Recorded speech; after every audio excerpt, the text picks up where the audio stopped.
வாட்டரில் வந்து பண்ணுறதுனால எங்களுக்கு ரொம்ப பாதிப்பு இருக்குது. ஏன் பாதிப்புன்னா, மக்களுக்கு சொல்கிற போலேயே இந்த கவசமாக இதை ஒரு முறையாக போட்டுக்கணும் நாங்கள் யூஸ் பண்ணி தொழில் பண்ண முடியாது. அந்த மாதிரி சூழ்நிலையில் நாங்கள் எல்லாம் யூஸ் பண்ண முடியாது. அதனால் நாங்கள் மறுப்பு தெரிவிக்கிறோம். ஏன் மறுப்பு தெரிவிக்கிறோன்னா, இதனால் எங்களுக்கு ரொம்ப பாதிப்பு இருக்குது. இப்போ தூர்வாரி என்னும்போது இங்கே இருக்கிற சேரி இதெல்லாம் எடுத்துகிட்டு ஆழப்படுத்திட்டு அவங்க ரவுண்டை பண்ணிட்டு பிறகு அங்கே எங்களோட வளமெல்லாம் அங்கே போயிடும். தொழில் பண்ணுற இடத்துல அங்கே விட்டு கொடுத்துட்டு இப்போ நாங்கள் தொழில் போடாமல் முடங்கி கிடக்குறோம். முடங்கி கிடக்கும்போது எங்களோட பிள்ளைங்களுக்கு எங்களோட சுற்றி இருக்கிற மக்களுக்கு நாங்கள் அதை வாழ்வாதாரம் தர முடியல. ஏன் வாழ்வாதாரம் தர முடியல? இன்றைக்கி நாங்கள் சம்பாதிக்கிறது 1000 சம்பாதிக்கலாம், 500 சம்பாதிக்கலாம், 5000 சம்பாதிக்கலாம், ஒரு குறியீடு சொல்ல முடியாது. அந்தமாரி தொழில் எங்களுக்கு.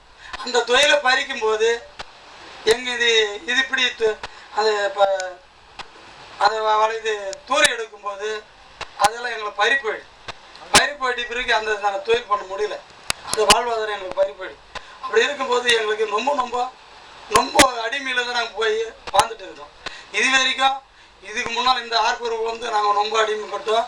அதுவும் இல்லாமல் 150 கிலோமீட்டரில் இருந்த இப்போ அரிப்பு 100 கிலோமீட்டருக்கு 55 கிலோமீட்டர் சாலை தள்ளி வந்துடுச்சு. எங்கள் ஊருக்கு ரொம்ப நெருங்கி கிலோமீட்டரில் இன்னும் ஒரு 4-5 வருஷத்தில் நாங்கள் அங்கே ஊர் லைட்டஸ் பதில் இருப்புமா இல்லை சாவுமா எங்களுக்கே தெரியல. ஏன்னா அண்ணாண்டையும் தண்ணி இந்தாண்டையும் தண்ணி நடுவு நாங்கள் ஒரு தீவில் வாழ்ந்துட்டு இருக்கோம்.